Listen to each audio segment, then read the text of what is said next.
नमस्कार दोस्तों, मैं स्टडी विथ राजन से राजन कुमार। यह मई का पीडी है। इस पीडी में लगभग में 1 घंटा का वीडियो में हम सब कुछ कंप्लीट करेंगे A to Z। पीडी पढ़ाने का मेरा ये उद्देश्य नहीं है आप लोगों को कि केवल पीडी पढ़ा के हम आपको बता दें, बल्कि पीडी को पढ़ा के समझाना, एक्स्ट्रा फैक्ट को बताना तथा वैसे चीज़ को बताना जो एग्जाम में आने वाले एग्जाम में प्रश्न के रूप में रह सकते हैं। कौन इसको आपको याद करना चाहिए, कौन याद नहीं करना चाहिए, ठीक। इसके साथ साथ आपको VVI जो भी है, मोस्ट VVI जो हमेशा एग्जाम के पार्ट रह सकते हैं एग्जाम में, उसको बताना रह चुके हैं या रह सकते हैं। तो आप लोग इस वीडियो को लास्ट तक देखिए। और अगर पीडी एहसास नहीं हुआ आपको कि आज तक हमेशा पीडी मतलब पढ़ने का तरीका हमको पता ही नहीं था, या हो सकते हैं कुछ दोस्त पढ़ते हो, तो वो लोग जरूर बताइए कि कैसा तरीका है। और वीडियो आप लोग को अच्छा लगे तो वीडियो को लाइक कीजिएगा, और चैनल से नहीं जुड़े हैं तो सब्सक्राइब कीजिए, और वीडियो को शेयर कीजिए। जुड़िए दोस्त आप लोग मेरे साथ। चलिए, आज़ादी का अमृत महोत्सव 75 सप्ताह के महोत्सव का शुभारंभ, मतलब आज़ादी का अमृत महोत्सव जो है 75 सप्ताह के लिए इसको शुरू किया गया है, ठीक। इसके बारे में हम जानते हैं। देश की स्वतंत्रता के 75 वर्ष पूर्ण होने के अवसर को उल्लासपूर्ण तरीके से मनाने के लिए 75 सप्ताह के अमृत महोत्सव का शुभारंभ 12 मार्च से किया गया। अब यहाँ पे एक क्वेश्चन, सबसे पहले कितने सप्ताह का होगा ये, तो 75 वर्ष पूर्ण होने के उपरांत 75 सप्ताह का होगा। कब से शुरू किया गया है, तो 12 मार्च से शुरू किया गया है इसको, ठीक। 12 मार्च से शुरू किया गया है, और समापन कब होगा, 15 अगस्त 2023 को समाप्त होगा। इसकी शुरुआत आपको प्रधानमंत्री नरेंद्र मोदी जी ने 12 मार्च को आपको अहमदाबाद के साबरमती आश्रम से पद यात्रा के रूप में किया था, ठीक है। पदयात्रा को हरी झंडी दिखाकर डांडी के लिए किया था, मतलब साबरमती से लोग आपको डांडी तक जाएंगे इस उत्सव के तहत। जैसे गांधी जी के द्वारा आपको 12 मार्च से चल के 5 अप्रैल को डांडी पहुंचा गया था, 6 अप्रैल को नमक कानून तोड़ा गया था, वैसे ही यह साबरमती से डांडी के लिए एक यात्रा को भी झंडी दिया और इसकी शुरुआत किया, ठीक। तो 75 सप्ताह के लिए 12 मार्च को शुरू किया गया है, और 75वें गणतंत्र दिवस को उल्लासपूर्ण बनाने के लिए शुरू किया गया है। आज़ादी के अमृत महोत्सव को इंडिया एट द रेट के तहत, मतलब आज़ादी के 75 वर्ष मतलब इंडिया एट द रेट के तहत 5 स्तंभों पर फोकस करते हुए इनमें विचार किया गया है। तो 5 याद रखिएगा, कौन कौन है उस पर आपको जानने की जरूरत नहीं है, हम आपको केवल इस बता दे रहे हैं, लेकिन याद करने की कोई आवश्यकता नहीं है। तो 75 पर उपलब्धियाँ, 75 पर कार्रवाई, 75 पर संकल्प और 75 पर विचार, ये सब आपको उपलब्धि में शामिल है।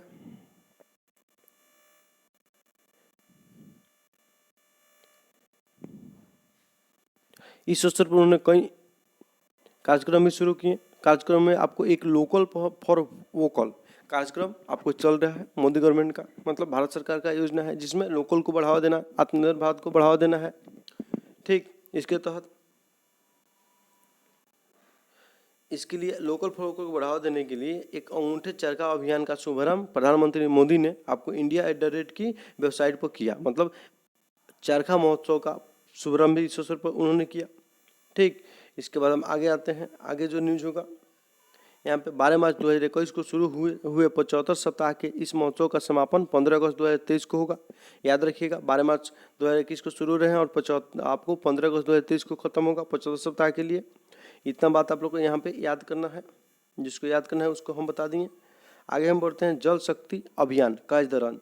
जल शक्ति अभियान का दौरान, तो जल शक्ति अभियान में क्या उद्देश्य है इसका, जल संरक्षण उद्देश्य है, ठीक। क्या उद्देश्य है इसका, तो जल संरक्षण। याद रखिए, जल शक्ति अभियान के तहत जो कई दौरान अभियान चलाया गया है, मतलब कई दौरान अभियान जो है किस चीज से संबंधित है, जल संरक्षण से, ठीक। इस अभियान की शुरुआत आपको नरेंद्र मोदी जी आपको 22 मार्च को जल दिवस के अवसर पर शुरू किया था। याद रखिएगा, डेट के साथ याद रखिएगा, जिसका उद्देश्य आने वाले मतलब समय में जब मानसून आएगा तो आपको मानसून के जल को संरक्षण करना है। 100 दिन तक हर गांव में जल संरक्षण का तैयारी को समर्पित किया जाना है, मतलब 100 दिन तक, अगले 100 दिन तक आपको गाँव में इस योजना को चलाया जाएगा और जल संरक्षण को प्रेरित किया जाएगा। कई दौरान अभियान जो है आपको 22 मार्च से लेकर 30 नवंबर तक चलेगा, ठीक। 30 नवंबर तक चलेगा, ये डेट आप लोग याद रखते थे, आने वाले एग्जाम के लिए इंपॉर्टेंट का एक क्वेश्चन VVI भी है, ठीक।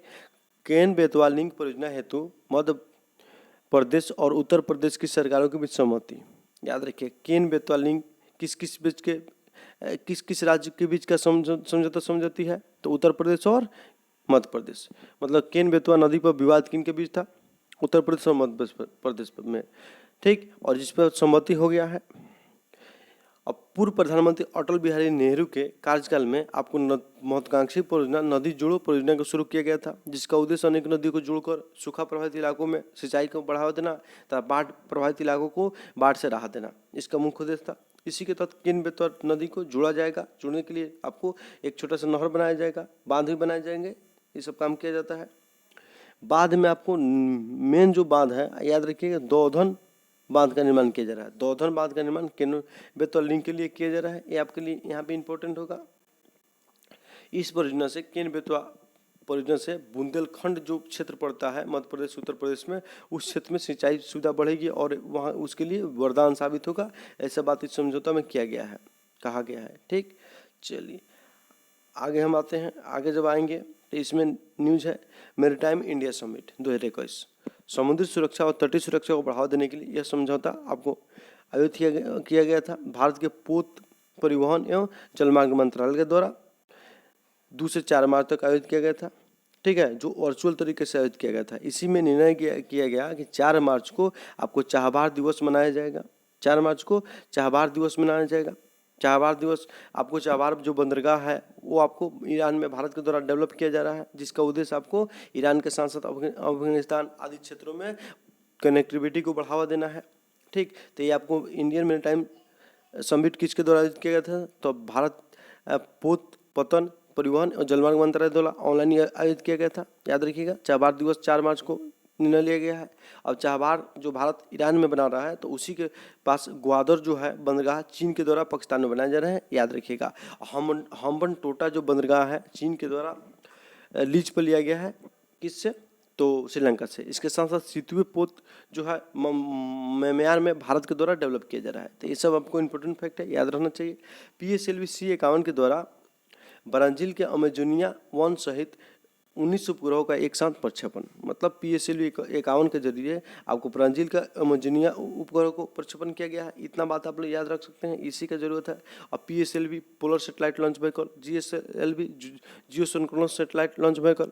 PSLV जो होता है हल्के उपग्रहों का प्रक्षेपण करता है 2000 टन के आसपास, और उससे भारी उपग्रहों का प्रक्षेपण GSLV के द्वारा किया जा रहा है। भारत में GSLV इंजन को विकास किया जा रहा है और किया जा चुका भी है, ठीक। प्रक्षेपण भी हो रहे हैं। चंद्रयान 2 को GSLV मार्क 3 के द्वारा भेजा गया था, जिसको हम इंजन को GSLV मार्क 3 इंजन जो है उसको बाहुबली के नाम से भी जानते हैं या फाइटमैन के नाम से भी जानते हैं उसको, ठीक। चलिए इतना आप लोगों को बात बताएं। PSLV GSLV के तहत ही आपको और भी योजना कुछ है, जिसमें आपको सबसे पहले सेटेलाइट को लॉन्च करने के लिए सेटेलाइट लॉन्च व्हीकल बनाया गया था। उसके बाद एगोमेटेड सेटेलाइट लॉन्च व्हीकल आया, तो PSLV आया, GSLV आया। अब क्या है कि reusable satellite launch vehicle reusable satellite RSL launch vehicle SLV, ये क्या है कि उपग्रह का प्रक्षेपण इसके द्वारा किया जाएगा और आपको यात्रियों को विभिन्न ग्रहों पर ले जाएगा, वहाँ से वापस भी लाएगा। इसके लिए इसकी योजना को लॉन्च किया गया है, ठीक। चलिए ये आपको यहाँ से जो न्यूज़ था उसको हम बता दिए।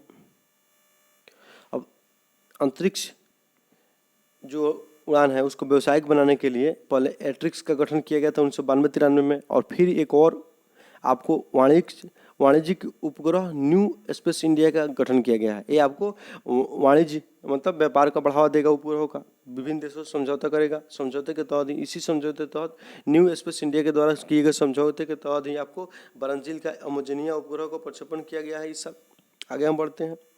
आगे जो न्यूज़ है, दिल्ली में उपराज्यपाल की सरकार कार्यकाली फैसले हेतु मंत्रिपरिषद को उपराज्यपाल की राय लेना अनिवार्य हो। संशोधन विधेयक संसद के दोनों सदनों में पारित। मतलब इसका कहने का मतलब क्या है, दिल्ली के जो उपराज्यपाल होंगे उनसे कोई भी, अगर दिल्ली सरकार कोई भी कार्य करती है तो उनका सहमति आवश्यक हो जाएगा, ठीक है, उनकी सहमति आवश्यक हो जाएगा। ऐसे विधेयक संसद में पारित किए गए हैं, ठीक। जैसे राज्य में क्या होता है, राज्य में भी राज्यपाल की सहमति आवश्यक होती है विधेयक पर, लेकिन वो सहमति आपको मंत्रिपरिषद के राय के अनुसार होती है। लेकिन यहाँ पे नहीं, राज्यपाल की मन करेगा वैसे करेंगे, ठीक। चलिए यहाँ पे इसको जानना था, बस उतना ही न्यूज़ आप लोगों के पास है। नेक्स्ट जो है, उत्तराखंड में भाजपा सरकार के नेतृत्व परिवर्तन हुआ है और वहाँ पे तीरथ सिंह रावत नए मुख्यमंत्री बनाए गए हैं। पहले उत्तराखंड के मुख्यमंत्री कौन थे? तो त्रिवेंद्र सिंह रावत थे, अब वो हट गए, अब तीरथ सिंह रावत मुख्यमंत्री बन गए हैं। चलिए, ज़्यादा कुछ जानने की वहाँ पे आवश्यकता नहीं है। उत्तराखंड की राजधानी सबको पता है, उसको हमको बताने की भी आवश्यकता नहीं है। भारत पाकिस्तान के सिंधु जल आयोग की बैठक नई दिल्ली में संपन्न। भारत पाकिस्तान के सिंधु जल आयोग की बैठक नई दिल्ली में संपन्न। भारत पाकिस्तान के सिंधु जल आयोग की आपको कौन सा बैठक? 116वीं बैठक। मतलब दोनों देश के बीच जो सिंधु जल समझौता 1960 ईस्वी में हुआ था, जिसके तहत 80% जल का, सिंधु नदी प्रबंधन तंत्र का 80% जल का प्रयोग पाकिस्तान के द्वारा और 20% जल का प्रयोग भारत द्वारा किया जाता है। इसका प्रत्येक वर्ष बैठक होता है, लेकिन कोविड-19 के कारण और सीमा पर बड़े तनाव के कारण 2 सालों से बैठक नहीं हो रहा था, लेकिन फिर इसका बैठक आयोजित हुआ है। कहाँ पे हुआ है? तो दिल्ली में आयोजित हुआ है। ठीक, याद रखिएगा, इस बात को यहाँ पे आपको याद रखना है। आगे हम आते हैं, ये आपको बताया है जैसे इस संधि का आपको सिंधु जल संधि 1960 में किया गया था। ठीक, इस संधि के तहत सिंधु, सतलज, ब्यास, रावी, झेलम और चिनाब नदी शामिल है। मतलब सिंधु, सतलज, ब्यास, रावी, झेलम और चिनाब 6 नदियाँ शामिल है, जिसमें सतलज, ब्यास और रावी का पानी भारत को मिलेगा और उसके ऊपर जो सिंधु, झेलम और चिनाब नदी है उसका पानी आपको किसको मिलेगा? पाकिस्तान को मिलेगा। मतलब ये सिंधु नदी है, ये झेलम नदी, सॉरी इसमें नहीं मिलती है, ये झेलम नदी है, ये चिनाब नदी है, ये रावी नदी है, ये ब्यास नदी है। ठीक है, और ये आपको क्या है? ये सतलज नदी है। ये सभी मिलकर तब जाके यहाँ पे चिनाब में मिलती है। ठीक, तो आपको सिंधु, झेलम, चिनाब नदी का प्रयोग पाकिस्तान के द्वारा इसका जल किया जाएगा और रावी, ब्यास और सतलज नदी का जल का प्रयोग भारत के द्वारा किया जाएगा। इस संधि के तहत समझौता हुए थे। ठीक, आगे हम बढ़ते हैं। इस संधि का मतलब हाल ही में एक मुद्दा उठा था, जिसमें पाकिस्तान ने कश्मीर में किश्तवाड़ जिले में चिनाब नदी की सहायक नदी मरसूदर नदी पर जो डैम बनाया जा रहा है, डैम का नाम क्या है? पाकल डल परियोजना। मतलब पाकल डल जल विद्युत परियोजना मरसूदर नदी पर बनाया जा रहा है, जो मरसूदर चिनाब की सहायक नदी है। पाकिस्तान ने इस पर आपको केस किया था, मतलब इस विवाद को उठाया था और सुप्रीम कोर्ट कह रहे हैं अंतर्राष्ट्रीय न्यायालय में लेके गया था। ठीक, तो इसीलिए ये परियोजना आप लोग के लिए महत्वपूर्ण होगा कि पाकल डल पर जल विद्युत परियोजना कहाँ पर बन रहा है। तो अगर मरसूदर ऑप्शन में हो तो ठीक है, नहीं रहे तो चिनाब मार सकते हैं आप यूपीएससी के लिए। अगर मरसूदर नहीं हो तो ई आंसर के साथ आसानी से जा सकते हैं। चलिए आगे हम बढ़ते हैं। फ्रांस के 3 अन्य राफेल विमान को के भारत पहुंची है। 7 अन्य विमान अप्रैल में प्राप्त होने की संभावना, तो उसको आपको जानने की जरूरत नहीं है। राफाल का पहले जो खेप आया था वो कहाँ रखा गया था? तो हरियाणा के अम्बाला में रखा गया था। दूसरा खेप आपको बंगाल में रखा गया है।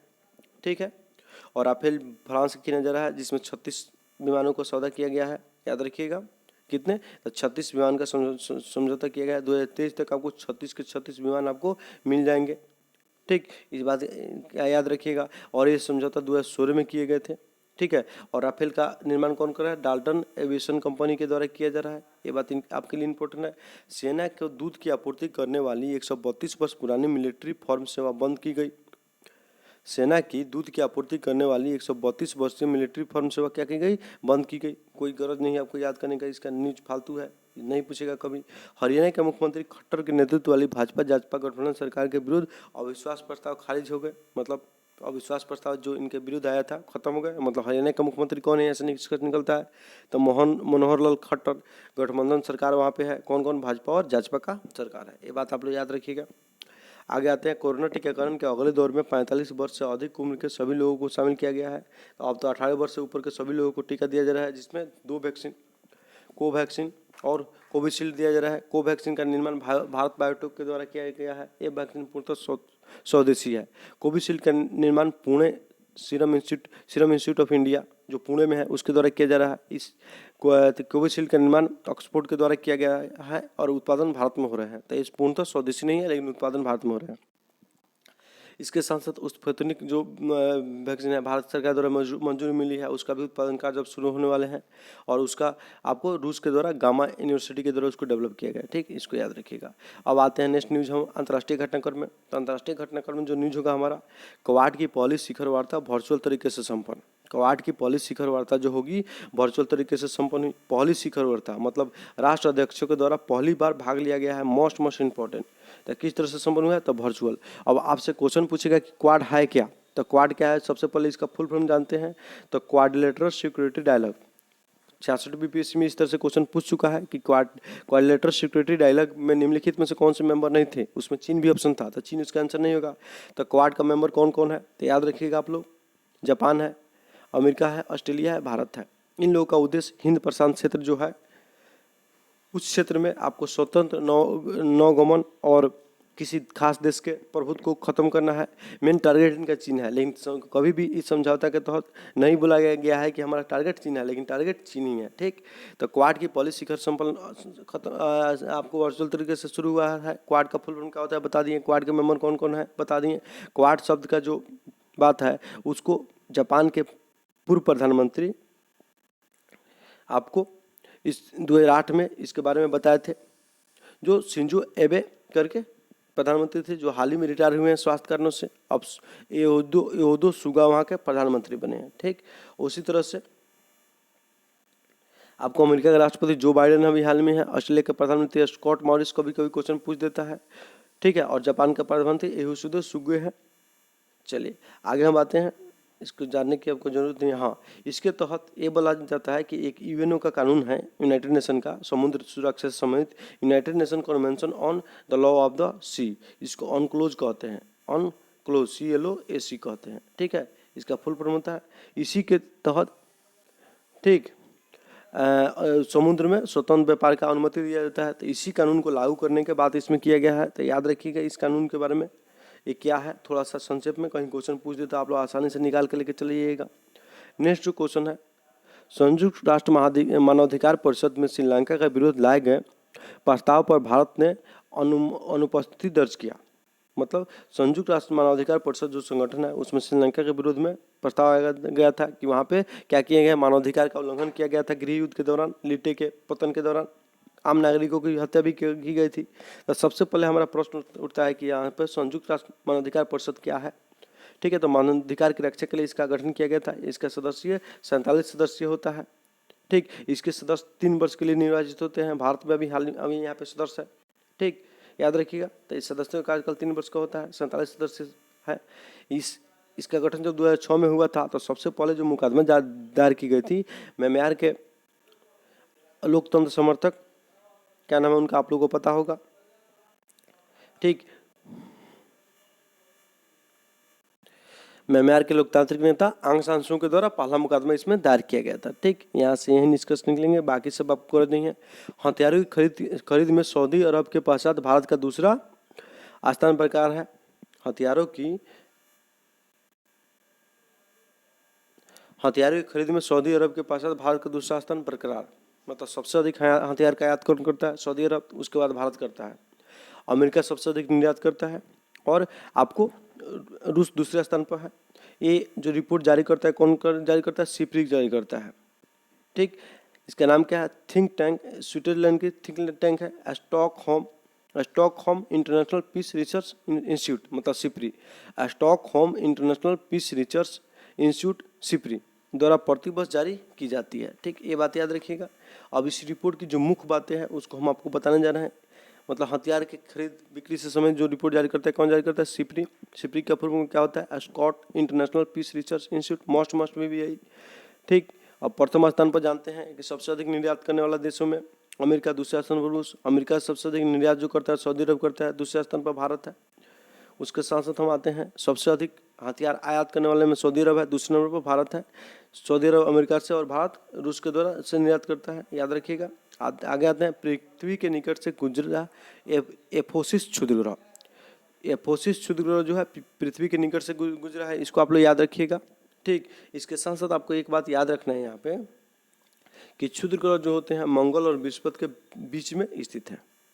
इसी बेल्ट में क्षुद्रग्रह है, मंगल और बृहस्पति के बीच में क्षुद्रग्रह स्थित है। बहुत हजारों का लाखों टुकड़े हैं छोटे छोटे, कुछ विशाल भी हैं, कुछ बड़े भी हैं, कुछ छोटे हैं। ठीक, याद रखिएगा। अब यहाँ पे कुछ गति उति इसका दिया है, तो गति से हमको गरज नहीं है। एक टर्म यहाँ पे यूज हुआ है एस्ट्रोनॉटिकल यूनिट, एस्ट्रोनॉमिकल यूनिट मतलब खगोलीय दूरी। खगोलीय दूरी का तात्पर्य है कि सूर्य और पृथ्वी के बीच में जो दूरी है, ठीक है, उसी को खगोलीय दूरी कहते हैं। ये औसत जो दूरी है 15,000 करोड़ किलोमीटर है, ये बात याद रखिएगा। ठीक, चलिए आगे जो न्यूज होगा हमारा, भारत स्वीडन आगामी शिखर आभासी शिखर सम्मेलन, मतलब स्वीडन की राजधानी स्टॉकहोम। शिखर सम्मेलन जो भी होते हैं बहुत इंपॉर्टेंट होगा, वहीं याद करना है, बाकी सब फालतू चीज़ होता है, इसको याद करने की जरूरत नहीं है, क्वेश्चन नहीं बनते हैं जल्दी। नेक्स्ट जब हम आते हैं यहाँ पे, आइए, प्रधानमंत्री श्री नरेंद्र मोदी की बांग्लादेश यात्रा 1 वर्ष में अधिक समय के अंतराल के पश्चात प्रधानमंत्री की पहली विदेश यात्रा। मतलब प्रधानमंत्री श्री नरेंद्र मोदी की बांग्लादेश यात्रा 1 वर्ष के पश्चात, 1 वर्ष से अधिक समय के अंतराल के पश्चात प्रधानमंत्री की पहली विदेश यात्रा है। बांग्लादेश गए हैं मोदी जी कोरोना काल के बाद में।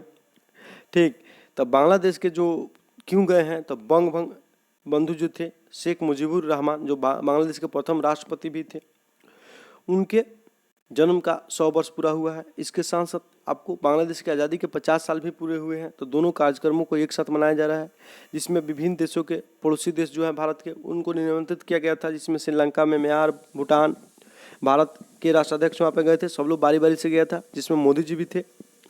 और मोदी जी जो थे आपको वहाँ पे गए और उसके साथ साथ विभिन्न प्रकार के समझौता भी किए गए। ठीक, जिसमें इसको सबको हम आपको बता दिए हैं।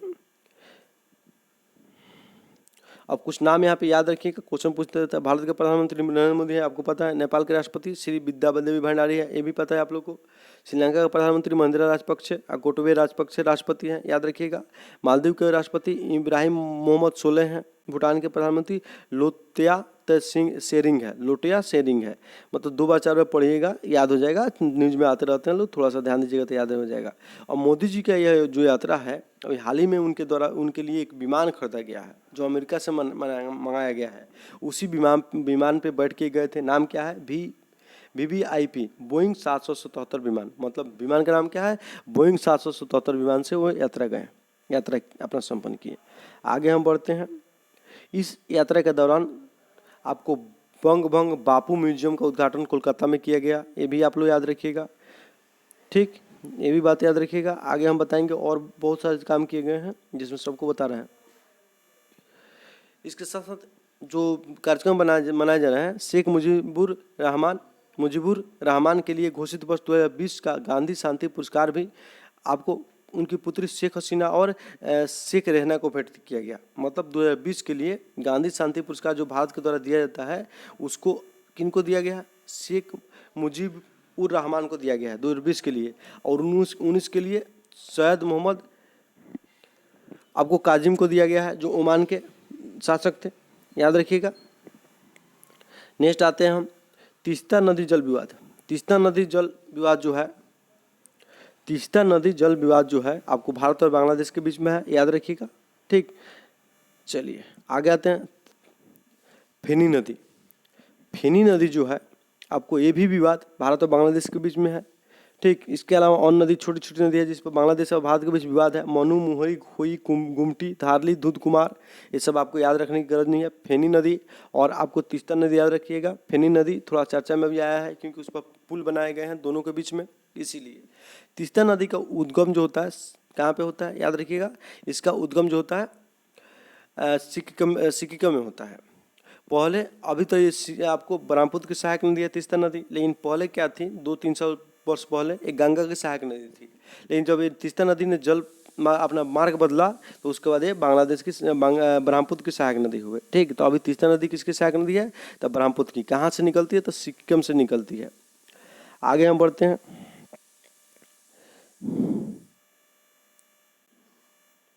चलिए आगे हम आते हैं दोस्त। हाँ, 6 दिसंबर 1971 को भारत ने बांग्लादेश को मान्यता प्रदान की थी, जो को प्रतिवर्ष मैत्री दिवस के रूप में मनाने की घोषणा किया गया है। तो मैत्री दिवस 6 दिसंबर को मनाया जाएगा, क्योंकि भारत ने इसी दिन बांग्लादेश को मान्यता प्रदान किया था। ठीक, भारत और बांग्लादेश के बीच तीसरी यात्री रेलगाड़ी मिताली एक्सप्रेस शुरू हुआ है। मोस्ट मौसमी भी आई, मिताली एक्सप्रेस का नाम मोस्ट मौसमी भी आई, तीसरी रेलगाड़ी है। 2 अन्य रेलगाड़ी जो थी उनका नाम आप लोग को याद रहना चाहिए, एक मैत्री एक्सप्रेस और दूसरा बंधन एक्सप्रेस। अब ये याद रखिएगा, ये गाड़ियाँ कहाँ से कहाँ चलती है। तो मैत्री एक्सप्रेस, जो मिताली एक्सप्रेस है, वो आपको ढाका से न्यू जलपाईगुड़ी जाएगी, याद रखिएगा। उस तरह से आपको मैत्री एक्सप्रेस जो है कोलकाता से ढाका जाती है, और बंधन एक्सप्रेस कोलकाता से खुलना जाती है, लेकिन अभी बंद है कोविड-19 के कारण। और बांग्लादेश और भारत के बीच में फेनी नदी पर मैत्री सेतु भी बनाए गए हैं। किस नदी पर मैत्री सेतु बनाए गए हैं? फेनी नदी पर। तो किसको किसको जोड़ता है? तो ये जोड़ता है भारत के त्रिपुरा राज्य में सब रूम को बांग्लादेश के रामगढ़ से जोड़ता है। मतलब सबरूम को रामगढ़ से जोड़ता है। रामगढ़ कहाँ है? बांग्लादेश में। सबरूम कहाँ है? तो त्रिपुरा में। ये बात आप लोग याद रखिएगा। चलिए आगे हम बढ़ते हैं। यहाँ से आपका कंप्लीट न्यूज हो गया। जो पूछेगा उसको हम बता देंगे। एक बार अपना से खुद से पढ़ लीजिएगा, ज़्यादा अच्छा रहेगा। भारत फिनलैंड आभासी शिखर सम्मेलन हुआ है। इसके शिखर सम्मेलन में क्या क्या समझौते हुए हैं ज़्यादा इंपॉर्टेंट आपके लिए नहीं है, लेकिन ये याद रखिएगा फिनलैंड की राजधानी कहाँ है? तो हेलसिंकी है। ये आपके लिए इंपॉर्टेंट हो जाएंगे। आगे हम बढ़ते हैं। आगे जो न्यूज होगा आपके लिए वो होगा वर्ल्ड हैप्पीनेस इंडेक्स में भारत का 149 देशों में 139वां स्थान। मतलब भारत को कितना स्थान मिल रहा है? तो 139वें। अब ये हमको यहाँ पे जानना होगा, मोस्ट भी ये है, ये हमको जानना है कि हैप्पीनेस इंडेक्स जो है उसको जारी कौन करता है? तो उसको जारी करता है सतत विकास समाधान नेटवर्क। कौन जारी करता है? तो संयुक्त राष्ट्र सतत विकास समाधान नेटवर्क, मोस्ट भी है। United nation sustainable development solution network, most. दोनों आपको इंग्लिश हिंदी दोनों याद रखिएगा। संयुक्त राष्ट्र सतत विकास समाधान नेटवर्क या United nation sustainable development solution network, इसके द्वारा आपको हैप्पीनेस इंडेक्स को जारी किया जाता है। प्रत्येक वर्ष जारी किया गया है। 20 मार्च को आपको खुशहाली दिवस मनाया जाता है। उसी दिन को इस रिपोर्ट को जारी किया जाता है। तो 21 के रिपोर्ट में भारत का स्थान 139वां है। भारत के लिए इंडेक्स का आकलन जो था 3.819 किया गया। इसकी जरूरत नहीं है, ज़्यादा नहीं पूछेगा, जिसके कारण 149 देशों में 139वां स्थान प्राप्त हुआ। इसके पहले जो रिपोर्ट में स्थान था 144वां था। ये उतना इम्पोर्टेंट है नहीं आपके लिए, उसको याद करने की कोई आपको आवश्यकता है नहीं। मतलब इस रिपोर्ट में भारत के जितने भी पड़ोसी देश है, चाहे पाकिस्तान, बांग्लादेश, सभी को आपको भारत से ऊपर बताया गया। भारत से अधिक खुशहाल बताया गया है इस रिपोर्ट में। ब्रिक्स देश में जितने भी 5 देश है उन सबों से सबसे नीचे भारत को ही बताया गया है इस रिपोर्ट में। चलिए वर्ल्ड हैप्पीनेस रिपोर्ट में सबसे उच्चतम स्थान जो प्राप्त हुआ वो फिनलैंड को प्राप्त हुआ। किसको प्राप्त हुआ? तब फिनलैंड को, याद रखिएगा। प्रथम स्थान पर फिनलैंड और अंतिम स्थान जो प्राप्त हुआ वो अफगानिस्तान को प्राप्त हुआ। ये भी बात याद रखिएगा, ठीक। चलिए जो यहाँ से हमको निकलता था उसको हम बता देंगे। चलिए जो इस न्यूज़ से इंपॉर्टेंट न्यूज़ था उसको हम बता देंगे, ठीक। अब नेक्स्ट वीडियो जो होगा हमारा आर्थिक और नियुक्ति पुरस्कार उस सब से संबंधित होगा। और वीडियो आप लोग को अच्छा लग रहा है तो वीडियो को क्या कीजिए, शेयर कीजिए, लाइक कीजिए और चैनल से नहीं जुड़े हैं तो सब्सक्राइब कीजिए। ठीक है दोस्तों, नमस्कार।